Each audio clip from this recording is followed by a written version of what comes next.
So, what floats Christ's boat?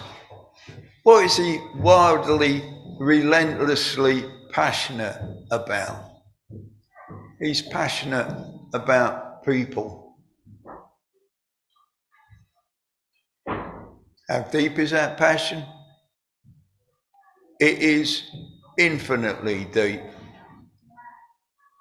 And he loves you more than I could say. Indeed, he loves you more than I can fully comprehend. And it's personal. So personal, in fact, that you had been the only person who had got it wrong. Christ would still die for you, even only you. Believe me, I know. Well, you may think, what of the woman of the well, or the centurion, or the paralyzed man?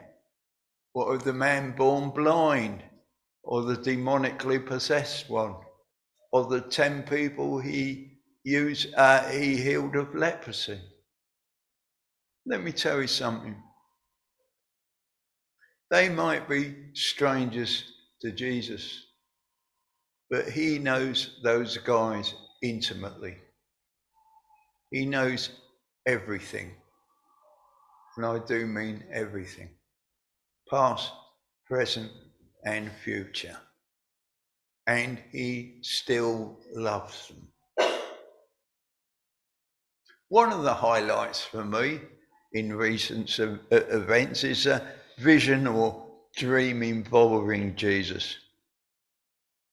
How he loved me and how I loved him. Truly beautiful, majestic.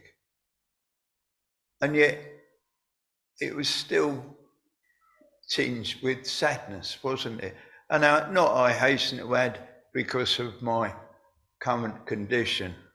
It's frustrating for sure, but no big deal. What actually bothers me is Jesus himself. Specifically, how he can say goodbye to those who he has consigned to hell. Because whilst love is unlimited, forgiveness ends when we shuffle off this mortal coil. That's it. It's game over. And I don't know how God could say goodbye to even one person he has loved so completely, let alone millions. And I really feel for Jesus. Sure, it'd be hardly heaven without it. But you know what, all the same. Anyway, on the subject of heaven, Jesus left with precise instructions, and I hope that you will follow them. He said, all authority has been given to me in heaven and on the earth.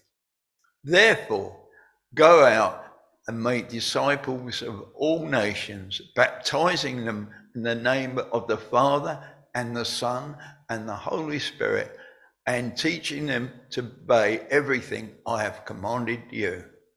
And surely I am with you to the very end of the age. So, do you want to know how to get into heaven? That's the remedy. Or how about this one? Salvation is found on no one else, for there is no other name under heaven given to mankind by which we must be saved. Put simply, Jesus is in charge. Not only that, he has left us with an explicit command. Baptize them, teach them.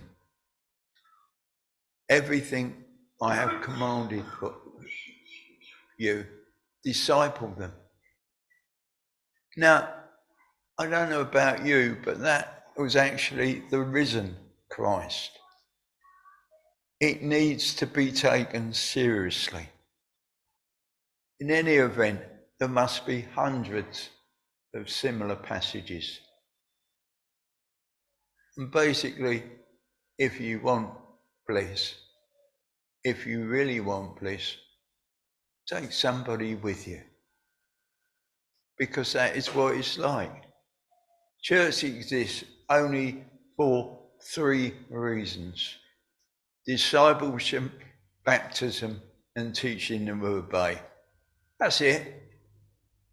And all 3 have got something in common. They're foundational. It goes to the heart of the basic gospel message. A couple of years ago, I did a sermon on just that. From memory, there's 5 things that stop people evangelizing, but no good ones.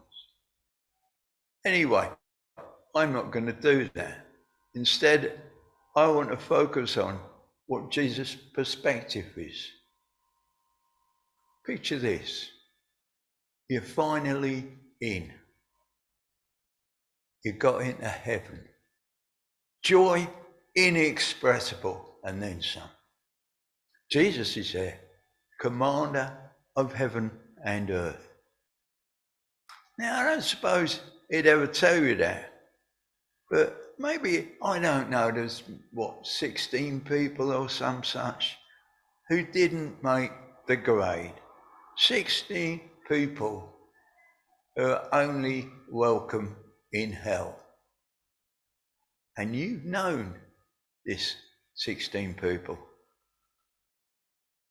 And now, ever reluctantly, Jesus is going to have to show them the door. 9 have apparently arrived when you didn't feel up to it, sharing the gospel, though Lord knows why. 5 you couldn't be bothered with. And 2 persons laughed at you.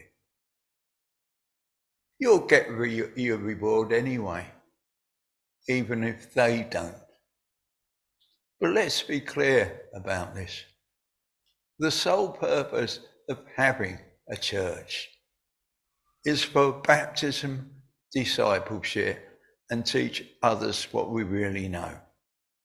Evangelism, sharing our faith with others, introducing them to our best friend. In other words, the only question really is, are you up for it?